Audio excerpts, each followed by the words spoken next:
A very warm good morning to one and all present here. It is with utmost pleasure that I welcome you all to the International Conference on Motherhood Melodies, a global harmony of literary resonance organized by the Postgraduate Department of English in association with IQAC, Nagar College, Maranalur, Trivandrum. Today, we gather from different corners of the world to exchange ideas, share knowledge, and collaborate towards the concept of maternal literary discourse. This conference celebrates the universal yet uniquely diverse experiences of motherhood through the power of literature, weaving together voices around the world to create a symphony of stories that resonate across cultures. As we embark on this journey, let us remember that our diversity is our strength and engage in open and respectful dialogue, and let us seek to learn from one another. Join us as we delve into stories that resonate across boundaries, connecting hearts and souls worldwide. Good things start by seeking the blessings of Divine Almighty. I invite Donna Dominic for the prayer.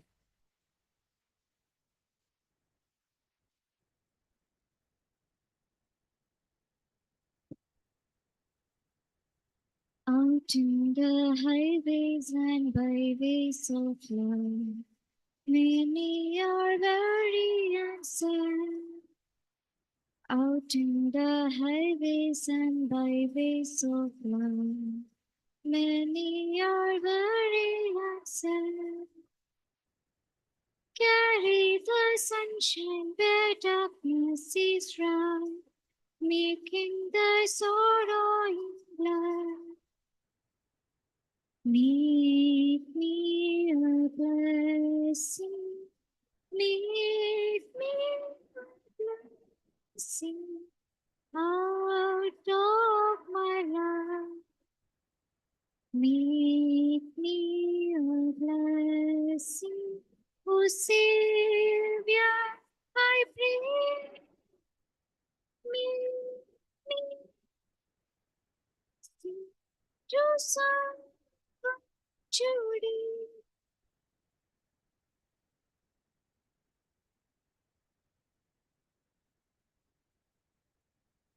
Respected Director and Manager, Reverend Father Syriac Matkal CMI, Principal Dr. Jolly Jacob, Ms. Rani Varghese, Head of the Department of English, teachers and presenters, with genuine warmth, I extend a hearty and enthusiastic morning to one and all present here. We are honored to have with us Ms. Rani Varghese, the esteemed head of Department of English. Her dedication and passion for the field of education have left an indelible mark on the minds of our young scholars. Without further ado, I invite Ms. Rani Varghese to deliver the welcome address.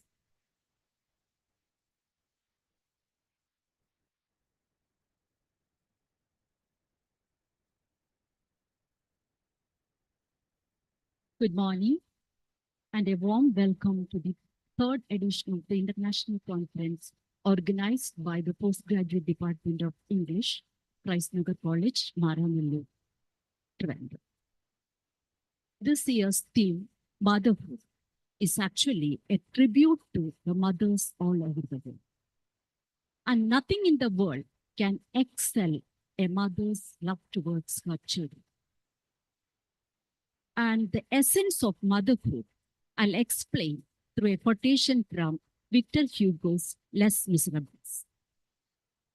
She divided the bread into two fragments and gave it to her children. They started eating it eagerly. Then the sergeant observed, she has none left to herself. One of the soldiers said, she's not hungry. No, said the sergeant, she's a mother. This is actually the true love of a mother. She extends selfless love to her children and she's sacrificing in nature. Then there is another side to this. See how the children will be returning this love. Again, I'll quote a few lines from Kamala Suraya's poem, Middle Age. And she begins the poem like this. Middle age is when your children are no longer friends. but critics, stern of face, and they talk in such a way. But whatever happens, a mother's love remains stable. She never changes.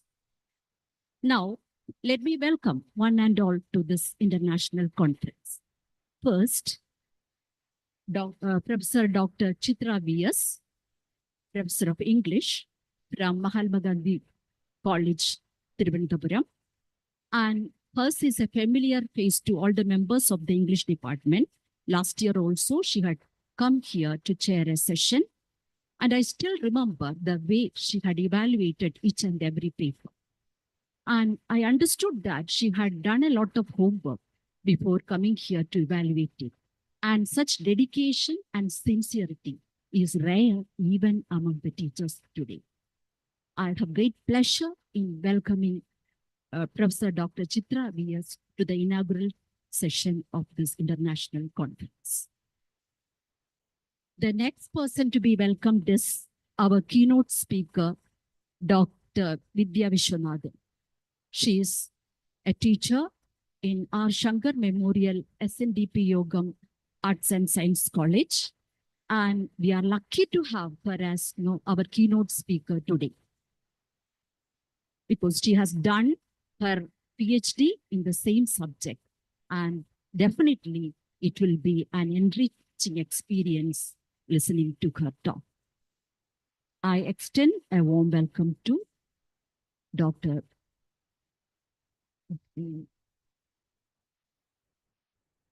Mrs. Vishwanathan.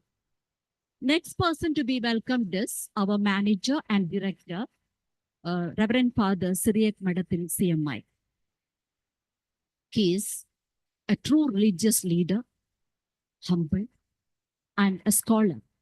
And he's a polyglot who can write in and speak many languages. He's a true leader and with good managerial skills. I welcome Father also to the inaugural session of this meeting.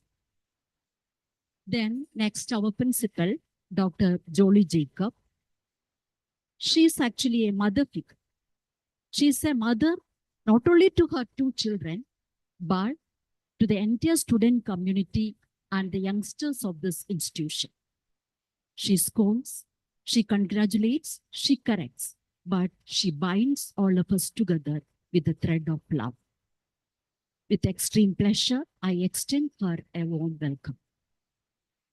The next persons to be welcomed are the coordinators of this international conference, Dr. Anjana and Mr. Riju. They had been working hard to make this event a success.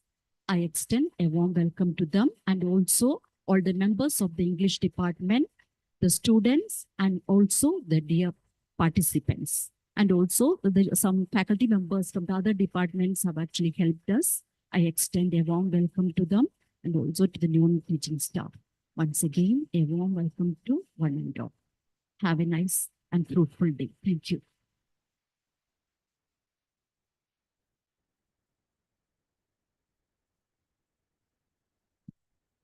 Thank you, ma'am.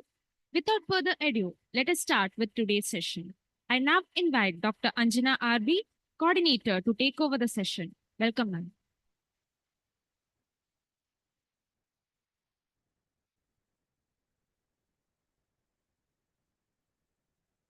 Good morning. I deem it a great privilege and honor to introduce our esteemed chief guest, my teacher and mentor, Professor Dr. Chitra V.S., for the inauguration of the International Conference on Motherhood Melodies, a global harmony of literary resonance. Dr. Chitra V.S., currently working as a professor of English at Mahatma Gandhi College, Trivandrum, boasts a rich background of over 15 years in teaching. At the University of Kerala, she holds the position of a research guide and is actively involved in guiding 4 research scholars. Dr. Chitra's expertise encompasses Indian literature in English, English language teaching, and various aspects related to exile writings. Her scholarly contributions are evident through the publication of more than 25 articles in reputed journals, Authorship of a book titled The Landscape of the Dispossessed, Self and Characters, and editorial work on a book titled Rejuvenating Environmental Studies, along with contributing chapters to both national and international publications. Notably, she possessed proficiency in the German language. Professor Chitra holds advanced degrees including an MA in English and an MA in psychology. Beyond her academic achievements, Professor Chitra has played crucial roles in administration, serving as the NSS program officer at the University of Kerala.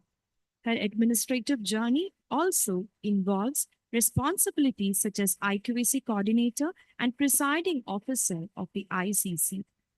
Actively participating in academic events, she has attended more than 50 seminars and training programs, taking on role as an organizer, resource person, and contributing significantly to the academic community. Her dedication to English literature has been recognized through national level awards, solidifying her standing in the field. With due respect and love, I invite Professor Chitra VS to formally inaugurate this event and share her valuable thoughts. Welcome, ma'am. Thank you, Anjana, for the good words. I think I'm audible, isn't it? Am I audible? Am I audible? Yes, ma'am. Okay, thank you. Respected Principal Jolly Jacob, Rani ma'am, the HOD of the department. She has been saying very good words about me, and I think last year also when I came for the conference, I noticed a large number of papers which have been there for the conference. They contains great ideas. So I think organizing such an international conference based on certain key topics has been the keynote of Nagar College. So behind the screen, there may be a large number of people who are there, but still the faces I remember is none other than Dr. Anjana. And I'm proud to say that she has been my student. And I think this year we also have another organizer, Dr. Riju. He also has contributed greatly to this event, I think. Anyway, good morning to one and all. I actually, when I was told to give an inaugural address, apart from being a keynote speaker or a kind of resource person, I was actually surprised because I was asking Anjana how we could connect my topic of interest with this conference topic. So whatever it is, then I felt like motherhood is a kind of universal theme beyond which that is what we call either literature or life or art or anything for that matter couldn't be sorted out.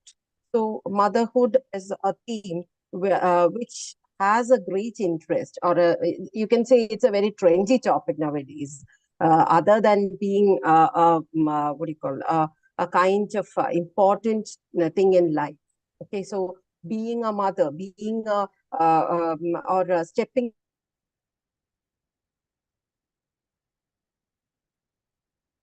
into the role of a mother. That is a kind of a new thing as far as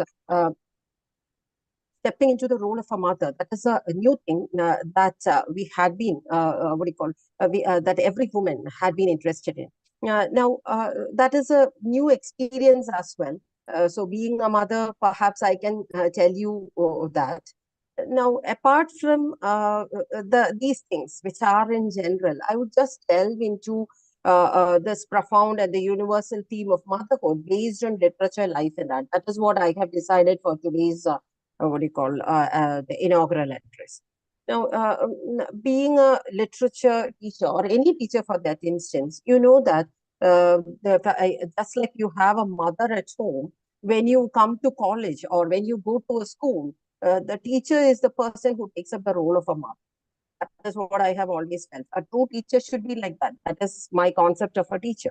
So now she should understand the problems of the children, or the children should be free to talk to her about the problems they are facing or the good things they are coming across. So that is a kind of what do you call, how motherhood is related to every other role that a woman nurtures. That is the primary thing I would like to say. Now, when you think about this theme of motherhood, mainly, as I told you in today's session, I would be trying to deal with it from three perspectives. One is based on life, one is based on literature, and based on art. So these are three things I think a literature student would be trying to connect mostly. Now we have many interdisciplinary aspects, that is another thing, but then still, these are the primary three things we would like to connect in the first half. Now, motherhood, as I told you, it's a beautiful and complex melody. That is what I would say. So when I went through the brochure of this particular conference, they have actually titled this Motherhood Melodies, isn't it? So now, what is this Motherhood Melodies all about? I was thinking. So motherhood is something which is always related to a complex kind of a melody, I would say. It actually permeates our lives, our stories, our creative expressions. So, who is the first teacher, if you think about our mother, isn't it? Who would be telling us, what do you call, the stories, who would be helping us stepping into the shoes of life.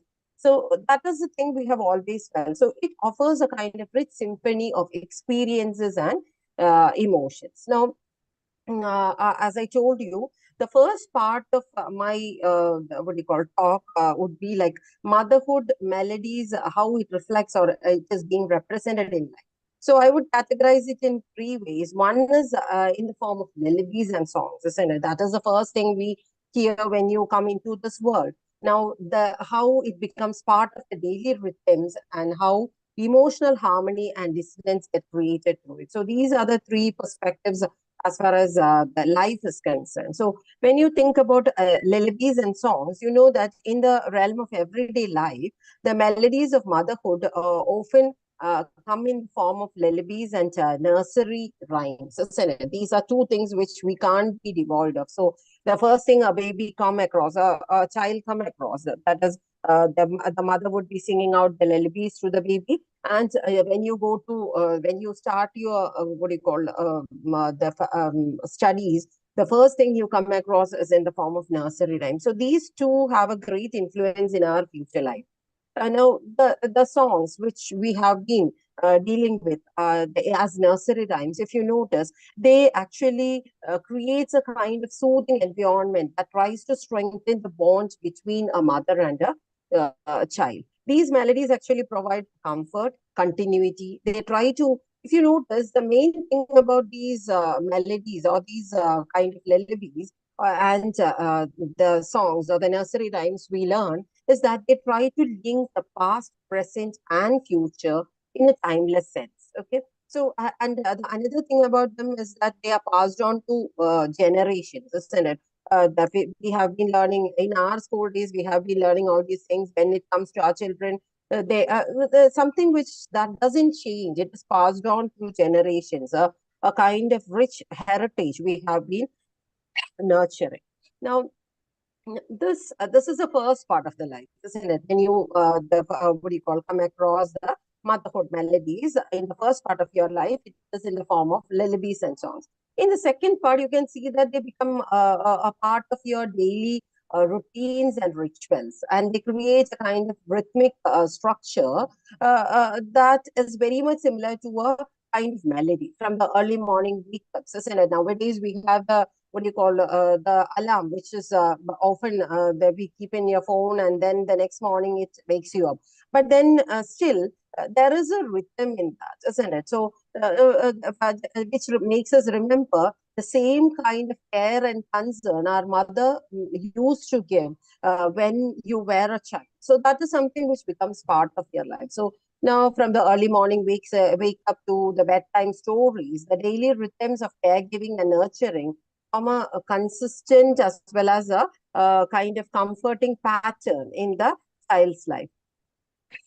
Now, you can see that these repetitive actions, although it is a kind of, as I told you, it is something which is the part of our daily routine, creates a sense of security. So that is the main thing that is being nurtured by all these melodies of motherhood.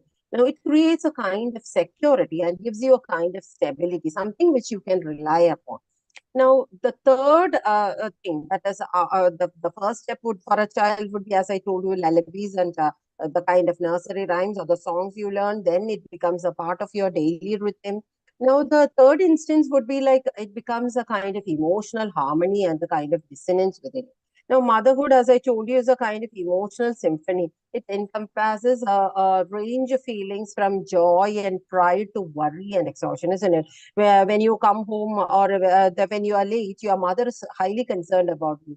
If you are ill, your mother is highly concerned about you. So it has a kind of emotional harmony that is being generated through this. Now, you see that it also creates a kind of laughter. So whatever emotions that are ingrained in life, that has actually been generated through all these melodies of motherhood. That is what we can understand.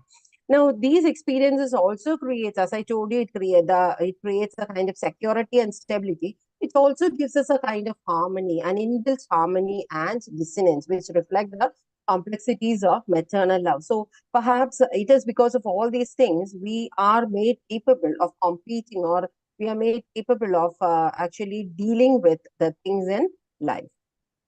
So that is about what do you call my concept about motherhood in life. Now, coming to literature, that is something which is very important to me, isn't it? Now, anyway, I'm not going deep into those aspects. Why? Because you have a lot of resource persons who will be dealing with different facets of motherhood. So I'm not going to deal with it in a to a greater extent. But I would like to say, when you think about how motherhood gets reflected in literature, the first thing is the poetic expression, isn't it? So it is a lyrical aspect, or you can see that in literature, the lyrical aspects of motherhood is often captured through prose and poetry. You have, for instance, you have poets like Sylvia Plath and Sexton, isn't it? They have actually expressed their experiences as mothers, blending personal emotion with the universal theme of motherhood. That is what we notice when you go through it. Now, Sylvia Plath's Morning Song, I think at least some of you must have heard about that or gone through that. In this particular the poem, she actually speaks about how capturing the tender almost musical moments of new motherhood and reflecting the awe and vulnerability felt by a new mother. So we can understand that, as I told you, when you become a mother, it's a kind of new role you take up, isn't it? Often, if you are a single child, maybe nowadays we have only either two or three children, I mean, one or two children at home, isn't it? So naturally, what is your attitude? Most of the people say they have become selfish. They have become, what do you call, non-sharing attitude among them. Why? Because they don't have this attitude. But when you become a mother, that is a great change that happens to you, isn't it? So, though till yesterday, you were a person who was don't want to share anything with anyone. The very next day, you are born into a mother who shares or who is primarily concerned about her baby than about anyone else in this world. So that is the change that comes over you. So I can say that this topic, the theme of motherhood, is very a kind of a thing that most of us experience in life. So that is something which becomes important as far as I think not only women but the men are also concerned. Now, I think you are also aware of in when you take up government jobs and all. Apart from what do you call the maternity leave, we also have paternity leave, isn't it? Why? The father is also equally said to be responsible, but then they are given only, I think, 10 days or so for this purpose. But then what about the mothers? They are actually considered to be people who have to look after the baby. So that is a concept that the society has nurtured, and something which we have always been doing, or something which has been passing on for generations. Now, as I told you, apart from poetry and prose, when you come to narratives in literature, novels and stories actually weave experiences of motherhood into their narrative structures, like exploring the melodic balance between nurturing and independence, sacrifice, and fulfillment. So you can see these are some of the contradictory ideas that are being reflected through this common thread of motherhood. Now, you all must have heard about Toni Morrison's Beloved, isn't it? Which actually, again, tells us about the haunting melodies of love and loss, where mother's sacrifice creates a kind of profound emotional resonance, which is the main part of the story. Now, when you think about literature, another aspect you can dwell upon, apart from the poetic expressions and the narrative expressions, is in the form of dialogues and monologues. Okay, so dialogues and monologues in literature can be seen as the spoken melodies of motherhood. Now, the characters express their deepest fears, hopes, dreams in words that echo long after the book has been closed. So, one such kind of a book is Emmy Tan's The Joy Luck Club, which reveals the harmonies and dissonances in mother-daughter relationships with a kind of, or it is rich with cultural and personal significance. So just go through all these books to understand this theme better. That is what I would advise. Now, as I told you, we would also try to connect life, literature, and art. So how come this aspect of motherhood gets reflected in art? That is what we would be seeing next. Now, you know that when you think about art, it is more concerned about a visual kind of an experience, isn't it? So here, the art actually captures the essence of motherhood through visual rhythms and conversations. That is what we can say. The kind of repetitive, soothing lines of mother's embrace and the chaotic energy of the busy household can all be conveyed through artistic technique. There are a whole lot of paintings which actually reflects upon this motherhood. We may have seen a number of paintings regarding this. Now, this is a kind of a symbolic representation often you see in art. Now, the recurring motifs of the Madonna and the child, fertility symbols, nurturing figures, these create a kind of visual melody that transcends the time and culture. Okay, so there is a book titled Mother with Dead Child, which conveys a kind of sorrowful, somber notes of the motherhood, which highlights the pain and loss that can accompany the maternal experience. Now, now in the modern world, how motherhood is being represented in art, isn't it? We know that more than in a very concrete form, it reflects a kind of abstract representations, isn't it? Now, contemporary and abstract art actually explore motherhood through innovative and sometimes unconventional means, which creates new melodies that challenge the traditional perceptions. We know that in every walk of life, the traditional concepts have been replaced by the contemporary. So here, when you think about this concept of motherhood, also it has the same kind of expression, if you notice, in the in the case of art. Now, there is a kind of a giant spider sculpture which represents the strength, protection, and sometimes the fear associated with motherhood, which creates a complex and a multifaceted visual melody. So these are some of the the things I would like to tell you about the kind of how motherhood is being reflected in life, literature, and art. Now, without I would finally, in the concluding part of this address, I would also like to speak something about Indian literature. So, as already been said in the introduction, Indian literature is one of my areas of interest. So, when I got this topic, I have also been thinking about how motherhood is being represented in Indian literature. So, we have been speaking about literature in general. Now, we just have a glimpse about how this particular theme gets reflected in Indian literature. So, we know that Indian culture has long glorified women as mothers, isn't it? They're trying to identify them with goddesses or trying to sanctify them as providers of life and affection. Now, this kind of deeply embedded cultural fabric actually shapes the perception of motherhood from the classical times to the present. We have a lot of text, myth, religious fables, such as Ramayana and Mahabharata, isn't it? Which would actually perpetuate the traditional responsibilities for women.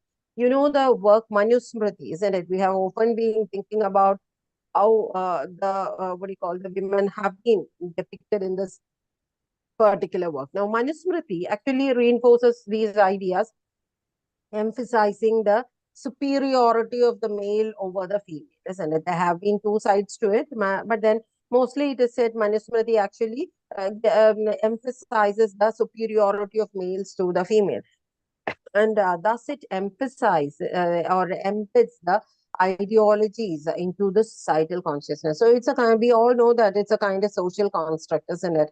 All these things are being created as a part of social construct. So that is something which happens in the case of motherhood also. Now, when you think about the concept of motherhood in the 1930s and the 1950s, mostly the novels, isn't it, in Indian literature, you can see that R.K. Narayan's The Dark Room. I think you all must have heard about that. And Kamala Markandeya's Nectar in a Sea. They depict the women as embodiments of sacrifice and endurance, okay? They're reflecting their societal roles as mothers. So that is why I was keen about how these works deal with the concept of motherhood. I think most of you must have read all these works. So that's why I'm not going deep into it.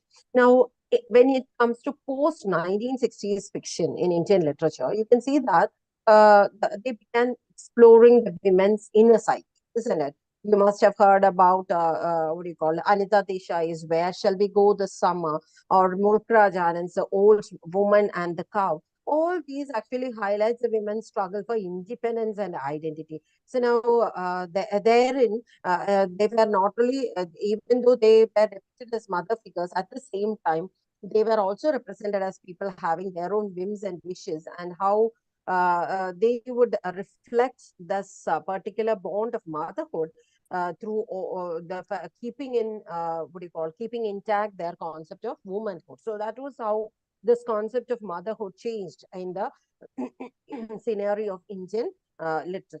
Now, you can also see there are works by Shashi Deshpande, which also address the emotional complexities and the societal contradictions of motherhood, revealing the kind of human emotions which are overlooked through idealized kind of portrayals. Okay.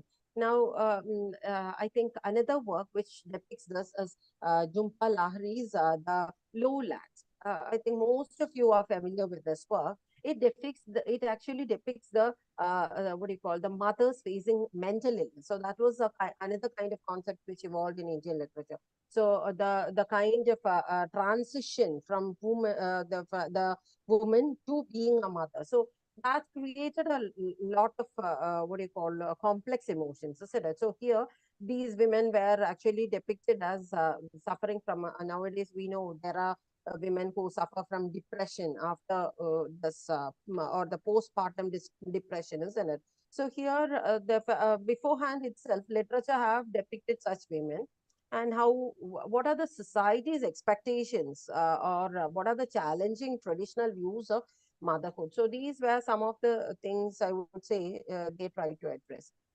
Now, you know that this literature, life, as well as art, or anything for that matter, it was always trying to redefine motherhood. Okay, so when you think about the traditional kind of aspects in motherhood, it is quite different from now how you view motherhood, isn't it? In the olden days, people didn't have, when you what do you call, become pregnant, or when you are in the phase of becoming a mother, you wouldn't have what do you call, certain specific considerations, and I don't think so. But now, what happens now is that everything has become the fashion of life, isn't it? So now, when you become or in the phase of becoming a mother, or when you are in the first phase of the motherhood, naturally you have certain special kind of dresses, or certain things to tackle with your situations, isn't it, that are being presented in the everyday life. So in the domestic as well as in the institutional kind of situations, you can see that just like there is a transition in the gender roles and the gender equity, the concept of gender equity. here also there is a kind of evolution that has taken place. Now, motherhood is something which is being celebrated. That is what we would say, isn't it? One of the examples is like you have been seeing this video of Amala Paul, isn't it? She is 9 months pregnant. They're going to be a mother. She is celebrating her motherhood. It seems that is she has always been appearing before the cameras. I think you must have seen that. So the concept of motherhood or how a mother should be, it has changed a lot. So this change has been reflected in literature, not only in life, but also in literature, art, and every other aspect of life. Okay. So you can see it is a multifaceted depiction of women aiming to broaden the understanding of motherhood in the Indian society. So I don't want to give a great kind of lectures about motherhood, but then in concludingly, I would say that melodies of motherhood. So the motherhood and the melodies, it resonates deeply in life, literature, and art.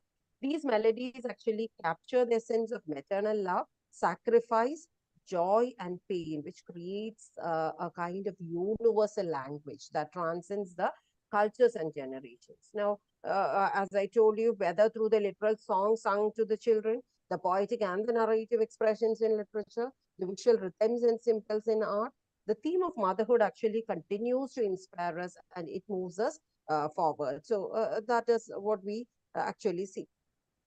Now, motherhood, the profound impact of motherhood on the human experience, it actually weaves a beautiful, complex tapestry that enriches our understanding of life itself. Now, you can see that in this international conference, you will be exploring the different phases of motherhood. So you will understand it better. As we continue to explore this maternal melodies, we would actually be like celebrating the rich diversity of the maternal narratives and honor the profound impact they have in our lives and societies. Now, as a final word, I would say that that is, there have been large number of stories, isn't it? Like the kind of moral stories, or the one Rani ma'am has been saying, isn't it? Like how mother becomes an embodiment of sacrifice. So here we must have heard about a number of stories like a child is being claimed by two mothers, isn't it? I think all must have heard about that story. A child being claimed by the two mothers, and they come to the king, and the king says that we'll cut the child into two and give it to the two mothers. And the one who is not the real mother immediately agrees to it, but the and the real mother actually doesn't agree to it. So that is how what do you call, the motherhood is being depicted in for almost all walks of life. So with those words, I would say that this instance of celebrating motherhood or trying to explore the motherhood melodies is something which requires a great insightful discussion and reflection. Okay, so that is what we you would be doing in this particular what do you call, conference, I guess. And with these words, I would like to say that, or I would like to declare this conference inaugurated. Thank you so much.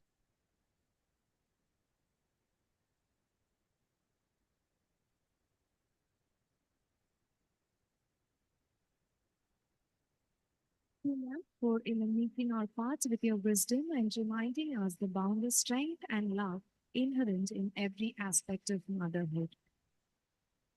I take this opportunity to introduce the distinguished keynote speaker of the day, Dr. Vidya Vishwanathan.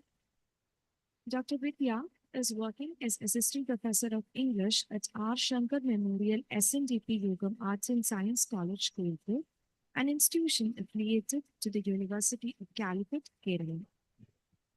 She has made her contributions to the academic circle with presentations and active participation at the national and international conferences.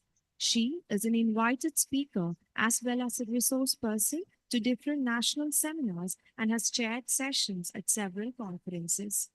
Her research articles have been published in peer reviewed journals and books. She has put in a meritorious service of 14 years in the institution, and her area of interest includes gender studies theory and travel. Her doctoral thesis titled Politics of Maternity, Contesting Motherhood in Select Contemporary Narratives emphasizes the recognition of motherhood as both a biological potential and as a personal choice, advocating for societal acceptance and respect for individual decisions regarding motherhood. Given her extensive research in the area of motherhood, Dr. Vidya Vishwanathan's expertise makes her a perfect fit for this conference as a keynote speaker. Without further ado, I invite Dr. Vidya Vishwanathan to deliver the keynote address. Welcome, ma'am. Thank you so much for those wonderful words by way of introduction. Is my audio very clear? Am Yeah, I it's clear. audible? Yeah, it's Yes. on. How about the slide? Is it visible? Yeah, it's visible. Okay, thank you. So before I begin with the presentation of my topic, I would like to express my heartfelt gratitude to the director and manager of Christ Nagar College, Reverend Father Syriac CMI, the principal of the institution, Dr. Jolly Jacob, the head of the Department of English, Dr. Danny Verghese, the coordinator of this program and the assistant professor of English, Dr. Anjana RB, and all the other members of the organizing committee for having given me this opportunity to be a part of this international conference on motherhood melodies, a global harmony of literary resonance. I'm deeply indebted for this opportunity. Thank you. As it has been already elaborated in our inaugural address, this conference focuses on the multifarious aspects of motherhood and how it is reflected in all art forms, be it in literature, in paintings, music, songs, or any other medium. Accordingly, the title of my presentation today is Saluting Motherhood, Reading Through the Contemporary Counter Narratives. So we are going to look at the narratives as well as the counter narratives on motherhood. So to begin with, let us have a look at what we normally call as narratives. It's a very familiar term, and this term, narratives, refer to an account of events and experiences. It can be in any form, written, spoken, or any other representational mode. And these narratives, which is conveyed as if in a story, can be fictional as well as non fictional. Now, these two terms are also very familiar. When we think about fictional narratives, we understand that it contains imaginative aspects. It incorporates those elements that pass through the mind of the author or the writer or the speaker, and based on the imaginative power and the creativity in thinking, it gets reflected in fictional writings. Whereas non fictional writings represent genuine experiences. It deals with and gives vent to those aspects which an individual might have actually experienced in life. And that includes life narratives, memoirs, biographical narratives, travelogues to a certain extent based on experiences. Whereas fictional narratives, as we know, we have fairy tales, fables, stories, novels, cinemas. All these can be fictional. Broadly speaking, before we come to the focus of our discussion, there are two kinds of narratives. One is the dominant narrative, and the other one is the counter narrative. Dominant narratives are those kind of narratives that promotes and reinforces age-old cultural practices. Mostly, it holds or it upholds conventional systems, religious practices, cultural norms, so that it is imbibed in the present and in the future generation. And we can see that certain aspects are considered taboo, certain aspects are purposefully marginalized or even silenced or muted in dominant narratives. And very often, dominant narratives that we come to know through stories, mythological stories, or cinemas, or any other novels, or even songs, appear to be objective and apolitical, seemingly a kind of a healthy narrative. And its purpose, of course, is to bind people to an existing system. But it may have its own consequences and agenda as well. Different from dominant narratives, we have counter narratives. Counter narratives are those narratives that do not blindly promote conventional practices, but gives agency to express thoughts, the differences of opinion that an individual or a group of people may feel like expressing, which are not permitted normally in the case of popular narratives. So, this provides space to voice different perceptions on particular aspects. It is also called as alternate narratives. And these kind of counter narratives are essential to understand the diverse perspectives on aspects and what are the actual experiences which differ from what is expressed in the dominant or popular narratives. And whatever may be a narrative, be it fictional or non fictional, or be it something that belongs to the counter narratives or dominant narratives, all narratives bring into the realm of discourse certain aspects that are closely associated with the life and the very existence of humanity itself. Now, this conference focuses on the concept of motherhood. Why are we talking about motherhood? What about motherhood, or what is new in motherhood? Motherhood, as we know, is a phenomenon which is experienced by women mostly. I will explain that later. And motherhood, with its presence and absence, affects the characteristics and even the identity of a woman in a society.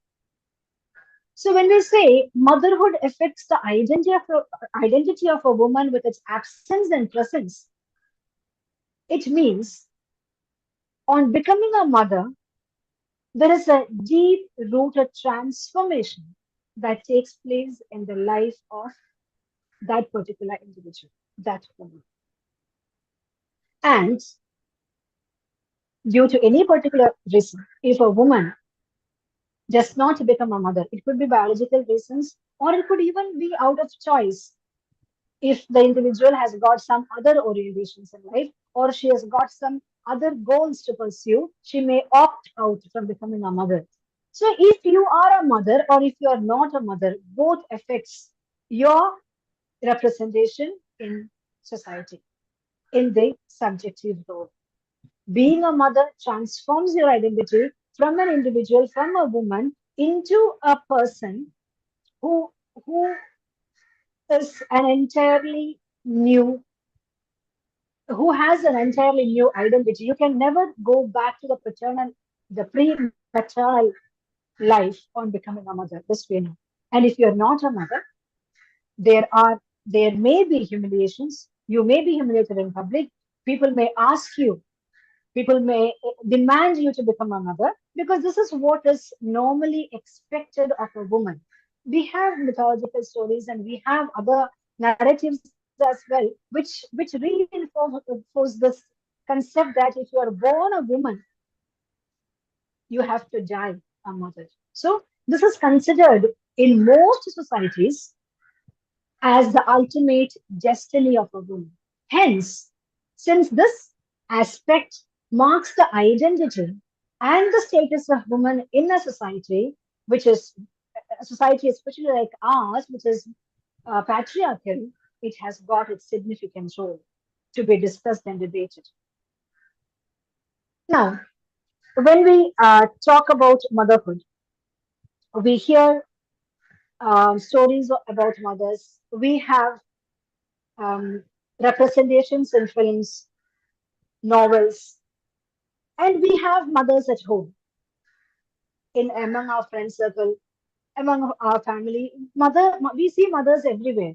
And if you ask a person, what are the attributes that we usually associate with a mother, there are certain things which we normally get as answers. Mothers are basically considered as people who are all sacrificing, willingly sacrificing their time, their energy, and everything else for the sake of their children and the other members of the family as well. There is an extended identity of a woman, especially a mother. And she is considered to be selfless, unconditionally loving, and always available. A mother is not normally considered as a person who has got her own goals to pursue, her own targets to achieve, her own time, who takes care of her own time, me time. All these aspects are not usually associated with motherhood. Such representations are quite less comparatively. The statement made by Rudyard Kipling itself makes it very evident. God cannot be everywhere, so he has made mothers. So, as we know, the image and women who are mothers are so glorified in society. They are considered as powers. And when we compare a woman who is a mother to a god, we accept, we accept and we expect certain characteristics from this person, something like she is considered to be omnipotent, like she is supposed to possess supernatural powers, to be available always, and omniscient. She is expected to know everything and omnipresent, always present. So, all these qualities is what normally defines an ideal mother. And most women are in a race to prove that they fit into this framework that is set by society over the years for women who are mothers. Now, what we are going to see is how this kind of a representation and this kind of a demand that comes from society through various systems of societies as well as various institutions of societies, be it the institution of marriage or the system of family or religious doctrines that we have or cultural practices that we follow, all these demand certain characteristics, as we have mentioned, which are conventional and which expects a woman to contribute selflessly to the family, especially her children and the male members. These kind of ideas are ingrained into the minds of children right from a very early age. If we make a study um, of this children's literature or the cartoons that they watch, very popular fairy tales like the story of Snow White and Cinderella, all these stories mark a clear-cut demarcation between who is a good mother and who is a bad mother. So, young children, when they watch these kind of cartoons or movies or animations, they imbibe that the idea or the concept that good mothers are supposed to have certain qualities. And if a woman does not fit into these qualities, this framework or into this matrix of a good mother, then she is a bad mother or an evil mother. So age, it gets internalized in the minds of girls as well as boys. And what do we see in return? We see girls who grow up into women striving to become the perfect mothers. And what happens to the boys? Not just the fables. This is what they get to learn even later on in life through movies and novels and songs which celebrate motherhood. They imagine mother to be such a person who has all these qualities and who is absolutely selfless. So they expect their mothers to be in such a manner, and girls they strive to fit into this notion of an ideal mother. Now, this is what we commonly see, and as it has been already mentioned in the inaugural address by Chitra ma'am, we have also we have also heard of certain complexities regarding motherhood. Now, when we talk about motherhood melodies, we need to think: is it always very melodious? We need to know if there are non-rhythmical, discordant versions or narratives on motherhood. So we know the one part of the story which we commonly see as the ideal image of a mother. But if we need to look at the other side of the story, which is often considered taboo even to be discussed in public, forget the public, even within the household, certain things cannot be spoken out freely, maybe even to your children or to your partner, or your spouse, or even to the immediate members of the family. Certain things are considered ill omened to be pronounced. So, and because of this, certain things remain subdued in the mind of everyone. But since we're talking about motherhood, we'll focus on women. And if we need to know the other side of the story, we must look for certain narratives that explore and expose those aspects of motherhood which are commonly silenced, ignored, or experienced but never revealed.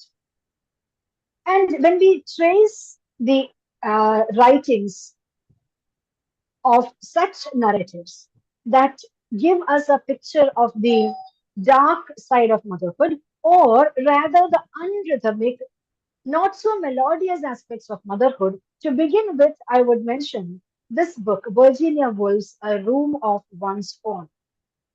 Very popular work, published in 1929, in which she says that literature does not reveal everything.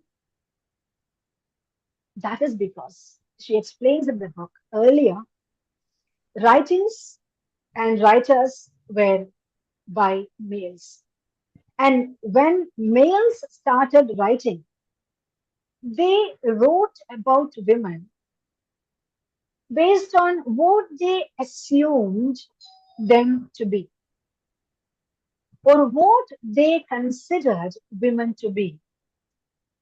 Many writers never bothered to ask a woman how it actually feels, what kind of a transformation takes place, not just at the physiological or the biological level, but the emotional and the psychological level. So many transformations take place. We change. Nobody bothered to ask, and they represented women as mothers and otherwise in the way they expected them to be and they wanted them to be. And hence, Virginia Woolf very clearly states that so much has been left unattempted. This is what she reveals. And in this writing, she also says that women always boosted men on several aspects, be it regarding their appearance or their strength or their courage. We have acted as, to quote, looking glasses for the male members, whereas assumed ourselves to be subservient to them, lacking any potential that is worthy of consideration. This is how it initially emerged. One of the writings, as I've said, is Virginia Woolf's A Room of One's Own. Next, Mary Wollstonecraft's work, a vindication of the rights of women, also tells us about certain silenced aspects of women, especially mothers. In this book, she clearly argues that maternal instincts are a cultural construct. It does not exist. There are also several writers and several feminists and gender studies discourses, debates, and theories that which have even evolved recently tell us about the same fact. We usually use the term maternal instinct, which imply that it is instinctive. It is something that develops as soon as you give birth or as soon as you conceive. But in this work, Mary Wollstonecraft argues that there is nothing like an instinct. It is something that we develop consciously. Similarly, in the seminal work by Simone de Beauvoir, The Second Sex, she speaks against the notion of biological determinism. Biological determinism, according to which we assume that women, since they are born with the womb or the uterus, you are expected to conceive, and that alone gives fulfillment to a woman in her lifetime. So if you want to feel that gratification or fulfillment or content in life, you must become a mother. And she says it is it is wrong to make such a demand on women based on biological determinism because we have got so many organs and it is a woman's personal choice to decide what she has to do with her organs. Accordingly, the famous quote goes, one is not born, but rather becomes a woman. It is culture that constructs the image of a woman to fit into the patriarchal definition of womanhood and motherhood. It is not natural. That is what Simone de Beauvoir argues. And then later we have Betty Friedan in The Feminist Mystique. In this feminine mystique, she says, she talks about the problem that has no name. These are all studies that has emerged in this particular area.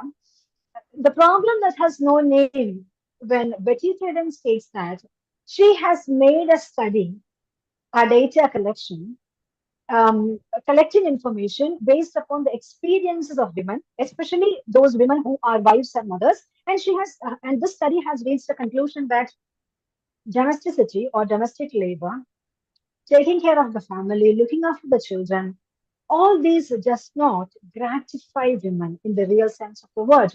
These are duties that they perform because they are trained in such a way, just and because they are compelled, and this is what is expected of them. And hence, they perform these, but deep within, it does not gratify them. And so she says, though women have all the comforts of the home, maybe she is willing to work, she is able to work, she's looking care of the needs of others, yet there is an existential dilemma. That's what she says. There's an existential dilemma that women experience, a feeling that something is not complete, which she has labeled as the problem that has no name. And we have the path-breaking work coming next by Adrienne Rich in Of Woman Born, Motherhood as Experience and Institution, in which she boldly states what motherhood is and how motherhood has been defined by culture, by religion, and society, which is patriarchal. And she makes a distinction between two types of motherhood. That is, motherhood as an institution, which demands a woman to fit into the matrix set by the patriarchal institution of motherhood, according to which, as we have said earlier, certain conventional attributes are associated with motherhood. She also talks about motherhood as experience, which is empowered mothering. That's what we are going to look at.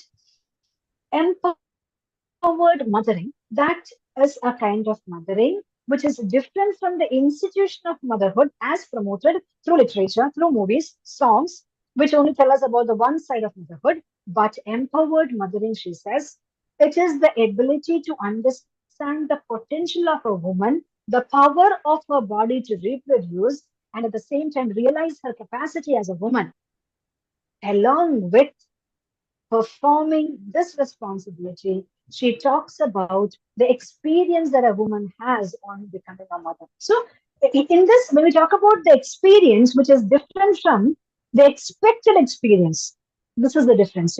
Certain things are expected from a woman on becoming a mother. She's supposed to do so many things, and she's not supposed to express anything else. Whereas in Of Woman Born, Rich clearly states that there may be issues. Yes, postpartum. She talks about postpartum depression. She talks about the dilemma. She talks about the insanity of a woman, which is also a possibility on becoming or undergoing such a kind of a huge transformation. And in this work also, she argues that maternal instincts, as we have said earlier, is not natural because she talks about wet nurses. We have seen an era, we have read about an era when children, as soon as they were born, they were given off to wet nurses to nurture. So, how can we talk about maternal instincts? That is what she argues. And that too, it was mostly done by women of affluent families. So, all these are a totally different area of study, which is also associated with motherhood. But coming to the point, she says, we know more about the air we breathe. We study about that.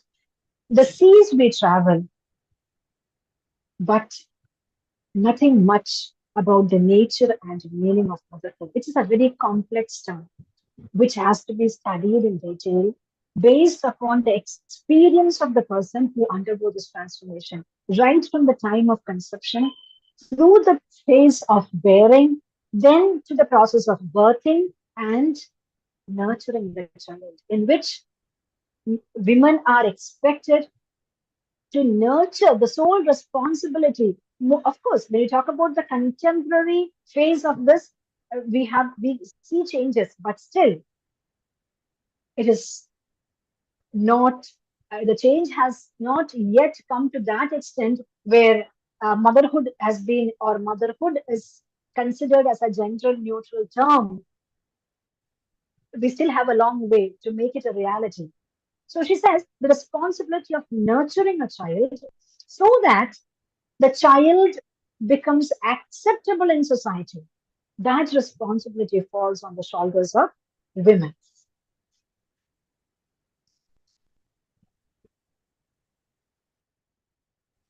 Yes, I was just checking on the time. Ah, Now, this is another work. We have Mother Love, Myth and Reality by Elizabeth Barringer and Myths of Motherhood, a very interesting work by Shari El Terur, in which she actually traces how motherhood and the responsibilities associated with that, with the nurturing, of course, bearing and birthing can be done only by a woman biologically, but how the responsibility of nurturing the child fell on the shoulders of women. She makes a study of that and how over different centuries and through ages, through different cultures and religion, how it came to be in the present way we see in society. And she also says that ideal parent does not exist.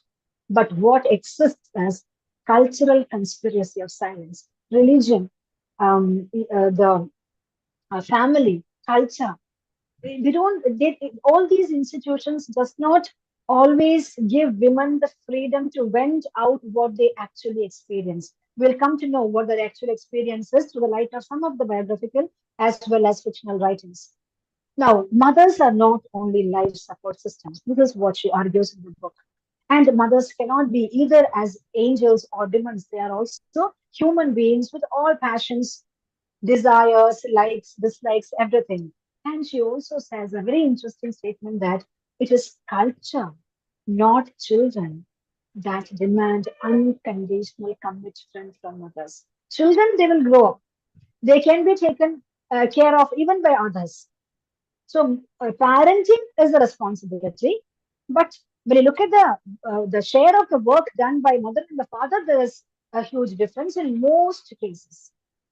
And so it is culture who demands that mother be available and not the father or any other member.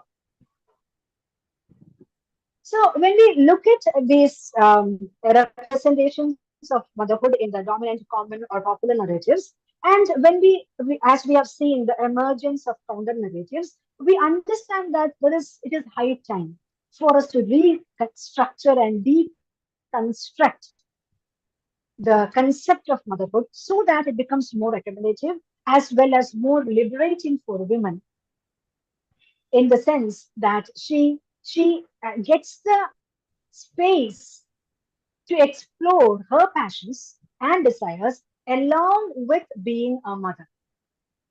Accordingly, we have or we can see some of the counter narratives on motherhood. These narratives does not give us an image of idealized concept of motherhood, but we have mothers who express their dilemma, who express their difficulties. They talk about postpartum depression. They talk about the impact of sleep deprivation. They talk about the a kind of confinement. That is a word one of the writer uses. It is a kind of confinement when they are left alone at home with their children. So these things may pass through the minds of most mothers, but many of them do not reveal it. And these aspects, or the other side of the glorified image of motherhood, can be seen in these some of the works I have mentioned. One is the first one, as you can see, The Reluctant Mother by Zehra Naqvi is an Indian writer. And we have Night Witch by Rachel Yoder, is an American writer. Ahilya's Awakening is by Kavita Kane. Again, it's a fictional work by the Indian writer. And a life's work by Rachel Cusk is by the Canadian writer. Among these, there are also many other books. One which I have not mentioned here, but one which can be considered as a path-breaking work in this counter narrative on motherhood is the book Motherhood itself. The title of the work is Motherhood by the Canadian writer Sheila Heti. Now, out of these four that I have mentioned, um, the first one is biographical narrative, and the last one, a life's work, is also a biographical narrative, and the other two are fictional ones. Now, I have taken four just for your information, and I would like to talk about just I would like to say something about this Ahilya's Awakening by Kavita Kane, an Indian writer, and in this, very interestingly, she explores the character of Ahilya of Valmiki's Ramayana, in which we have seen Ahilya as a very docile character who is, deceived by Indra and cursed by her husband Gautam, and she gets salvation through Sri Rama. This is the story that there are, of course, many versions of Ramayana, but one of the popular narrative on Ahilya is what I have said. But this mythological character is presented through a very, very interesting feminist perspective through this story, Ahilya's Awakening by Kavita Kane, in which she is not presented as a very submissive woman who is cursed and who suffers her plight in agony. That is not the Ahilya that we see in Kavita Kane's fiction, but we see a resolute, a determined princess who marries a rishi only because she wanted to become a rishika. In order to pursue her studies, to, to become a scholar like a rishi, that is a rishika, she marries Rishi Gautam. She has got this passion for knowledge, and she critiques the patriarchal institution of womanhood and motherhood in this rewriting of the story of Ahilya by Kavita Kane. How that is? She says that she wanted to become a Rishika, she wanted to become a scholar, and for that sole reason, she, who was born as a princess, leaves the palace and comes to the ashram of this Rishi as his wife. But on becoming a wife, there is a complete shift in her gentle role. She's expected to take care of the ashram. She bears four children. She becomes a mother. So along with the students of the ashram, cooking for them, making the beds for them, cleaning the ashram, doing the vessels, and nurturing her own children. Ultimately, she does not get time to learn. And she also, in this very boldly, she makes attempts to reveal her own desires and even her sexuality from a different perspective, not as we see in the Ramayana by Valmiki. She makes very bold statements like, I was not deceived by Indra. So if you're interested to read the novel to know what it holds, it is, I would suggest it's a very interesting read, a rereading of Ahilya by Kavita Kane. And another work that I have selected for our discussion here is The Reluctant Mother, a story no one wants to tell. That is by Zehra Naqvi, the Indian writer. This text, as I've said, is a biographical writing in which she tells us about her experience of becoming a mother, the biological transformation, the psychological dilemma, and the confusion. And she boldly states that when she saw, after birthing her child, when she saw the face of the baby for the first time, she reveals there was no instinct love. There was no maternal instinct. It was later on, consciously, with effort, it was developed with the child and the mother. Because we always look at the newborn baby, but on becoming a mother, the pre-maternal self also moves very far away into the background, and a new woman or a new mother also gets born. The individual that we see is not the previous one.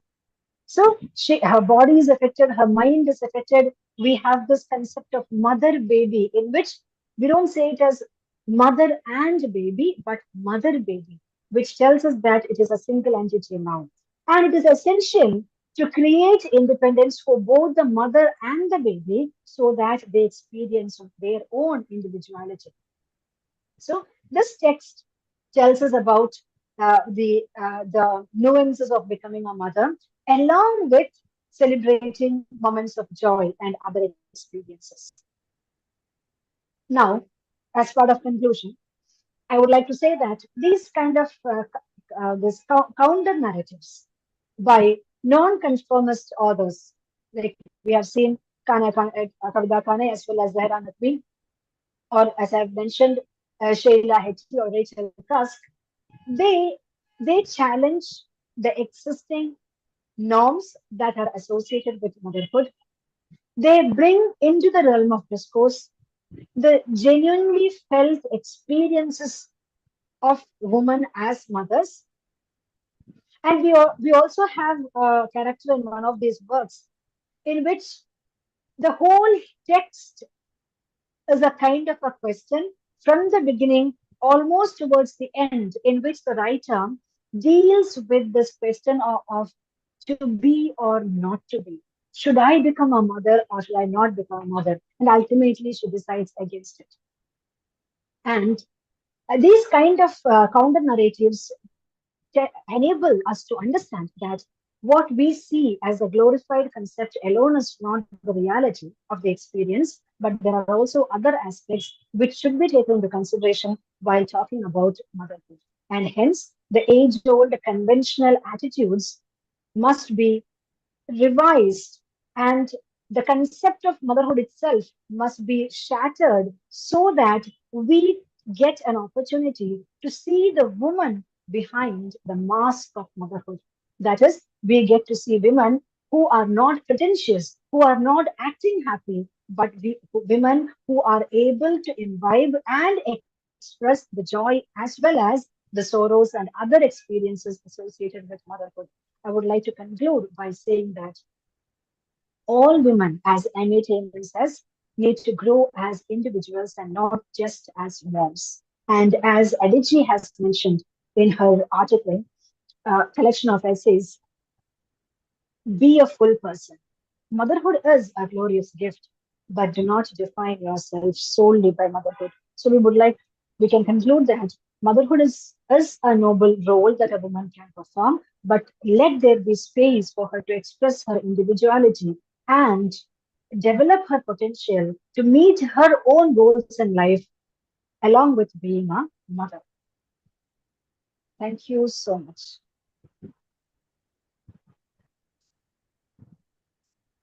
Thank you so much, ma'am. It was a really informative session. Now, the session is open for questions.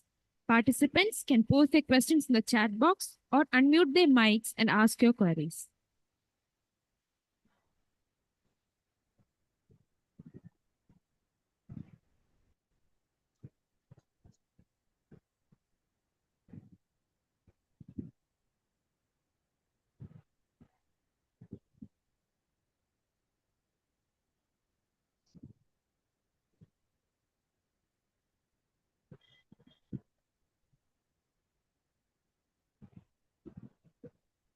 Ma'am, we have got a question in the chat box. Could you please read out the question? How can counter narratives address the experiences of women who feel challenges with fertility? Could you please repeat? How can counter narratives address the experience of women who feel challenges with fertility? Yes. Now, talking about fertility, how can counter narratives? I haven't got that the other part of the question. How can I see it in the chat? Let me just check if I can view it in the chat. Yeah. Of course. Um, Someone had mentioned that. Okay. I'm very glad to see that some comments had come in the box, and some of the books have been mentioned a bit fast, it seems. Definitely, you can collect the number, contact me in person if you are interested to know about the books that I have mentioned or any particular theme that I have mentioned. I would be very happy to help you out for the research purpose. And I have not that question.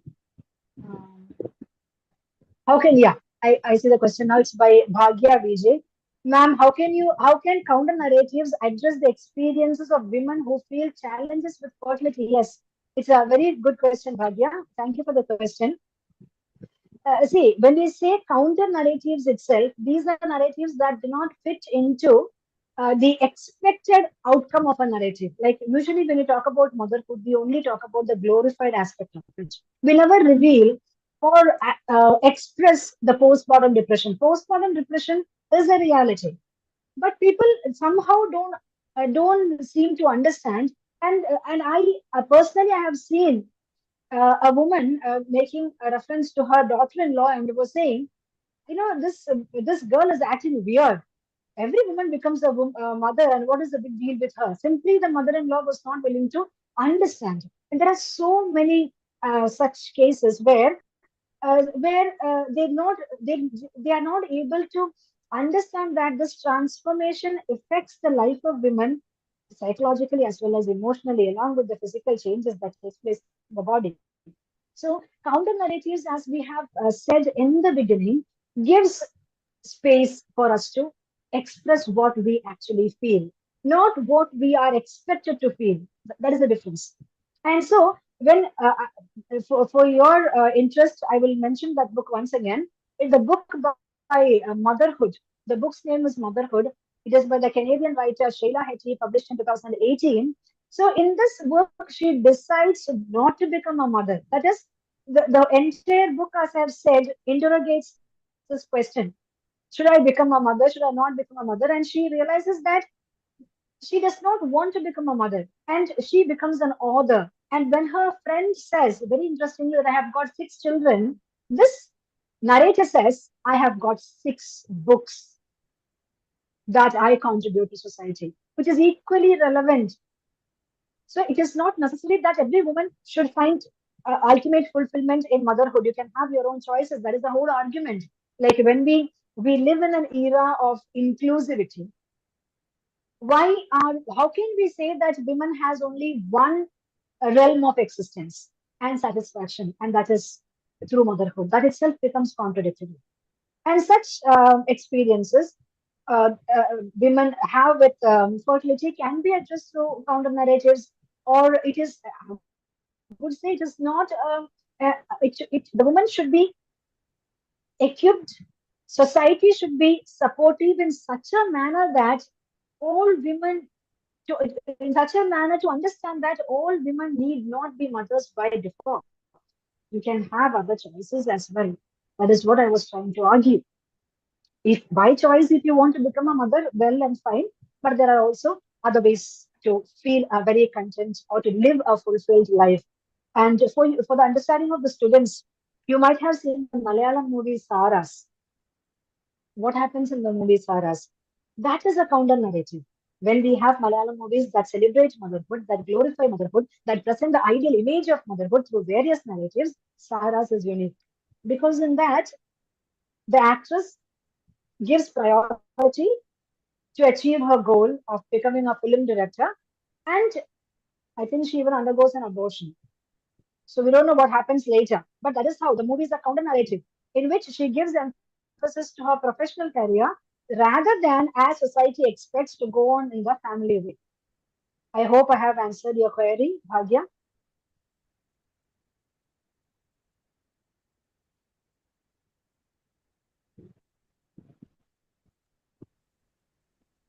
Ma'am, I have a question, if I may.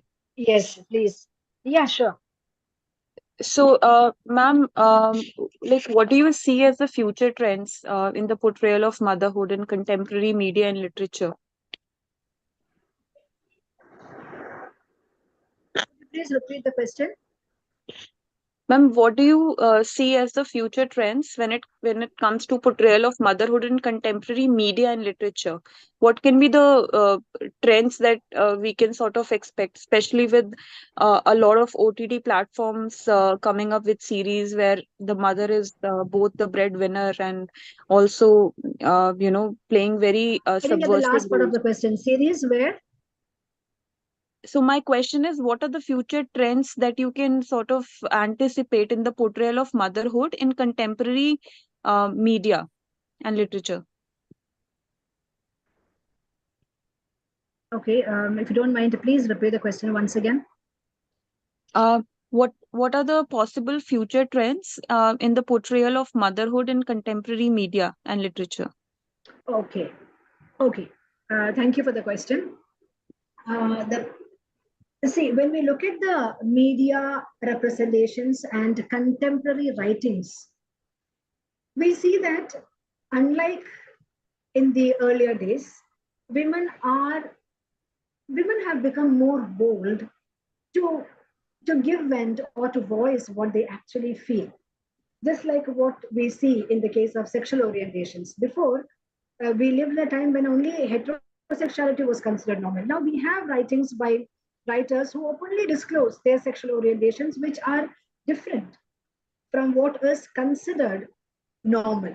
Similarly, we have, in the case of motherhood as well, writings that tell us that what we expected women to be or what was considered as the destiny of women by the patriarchal institutionalized notions on womanhood and motherhood. We live in an era where we can express and we can say it's a choice. It's a choice for the woman to become a mother or not a mother. So naturally, even in the coming in the coming narrative, in the upcoming narratives, or even in the series, what we are likely to see is this shift in the attitude and approach towards femininity as a whole. And we have gender discourses and cultural studies as well as feminist theories. Like I would like to mention one of them, which is the concept of matricentric feminism by Andrea O'Reilly, in which she clearly states we have a feminism that exclusively focuses on motherhood matters. Under the umbrella term of feminism, there is something called as matricentric feminism, in which this concept of motherhood is dissected and presented in such a way that it becomes an empowering experience for women. And for that, which we are likely to see in the upcoming narratives in all forms, will be entirely different from what we have seen and what we have imbibed as instinctive or the most suitable identity for a woman. There are writings as well as poems are there. If you are a research scholar and if you're interested to know more about the specific books, if you contact me in person, I would be able to help you or share some of the works. Ma'am, that would be wonderful if you could share your email address in the chat. Can write to you. Yes. It is Thank you with the so much, ma'am. coordinator, yeah, Dr. Anjana ma'am. You can contact her. Anjana ma'am, please do share to the students. I would be happy to help them. Yes, ma'am, sure. Thank you, ma'am. Thank you.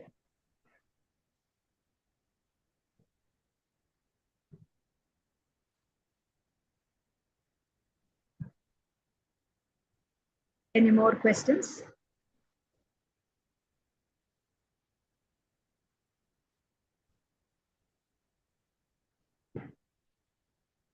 And we have one more question in the chat box.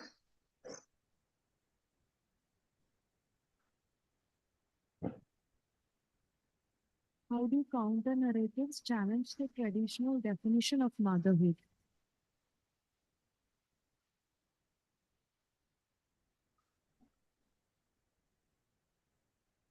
Ma'am, am I audible?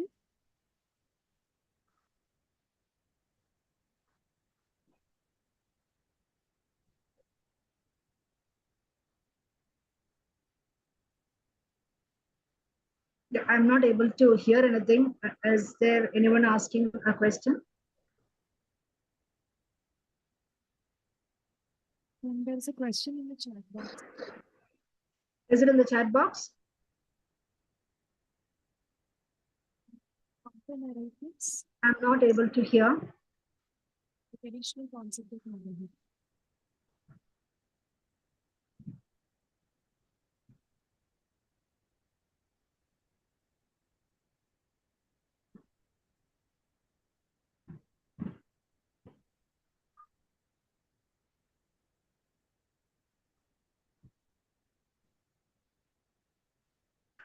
There is, I can see a comment in the chat box about the liberation of Sita by Volga. Yes, I have read that book.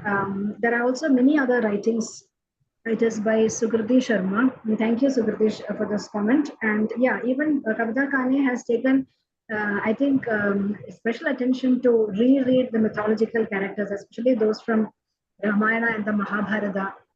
She has written many works, and I found it quite interesting. And I have also read most of them, and it's quite interesting to see how she redefines our concept of femininity and womanhood. Thank you.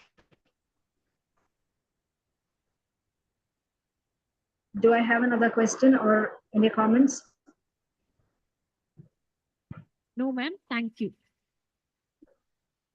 Okay, so thank you so much. I'm extremely glad mainly for the interaction and the questions that I got. I understand that some of them were listening to it and paying attention. And those who need any article based on this particular topic, please do contact me. And to the principal of the college, the head of the Department of English, and Dr. Anjana, the coordinator of this program, I once again express my wholehearted gratitude for having given me this opportunity to interact in this international conference. Thank you so much. Thank you, ma'am. All good things must come to an end. The session has now reached its conclusion. I invite Mr. Riju B. Sarjan, Assistant Professor, to deliver the vote of thanks. Welcome, sir.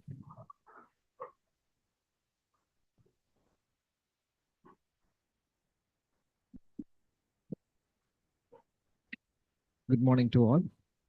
As we come to the close of the session, it is my honor and privilege to deliver the vote of thanks on behalf of Chrysler College.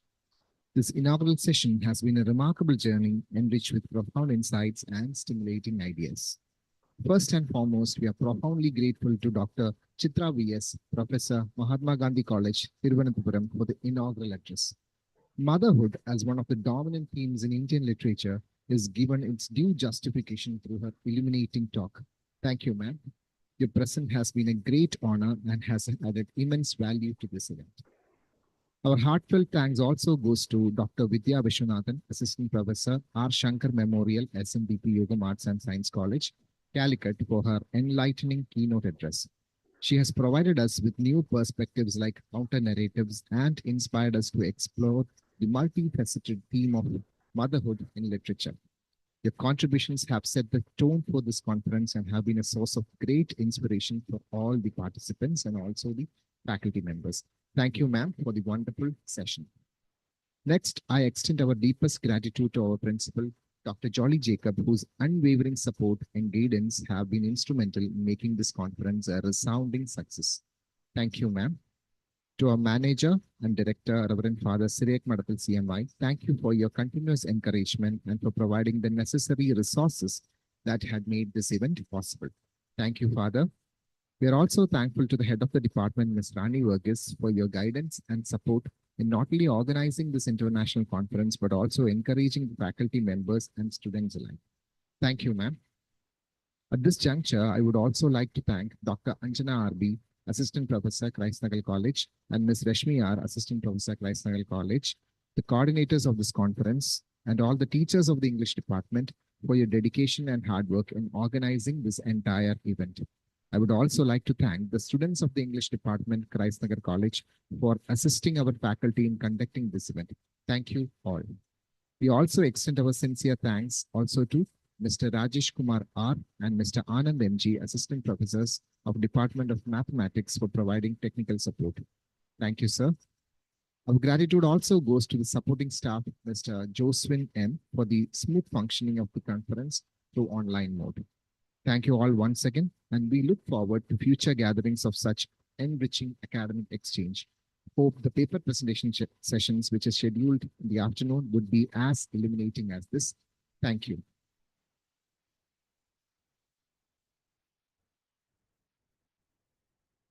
Thank you, sir. The paper presentation will commence at 2 p.m. All participants are requested to join the paper presentation session via the meeting link 10 minutes prior to the session. We request all the participants to kindly fill the feedback form posted in the official WhatsApp group.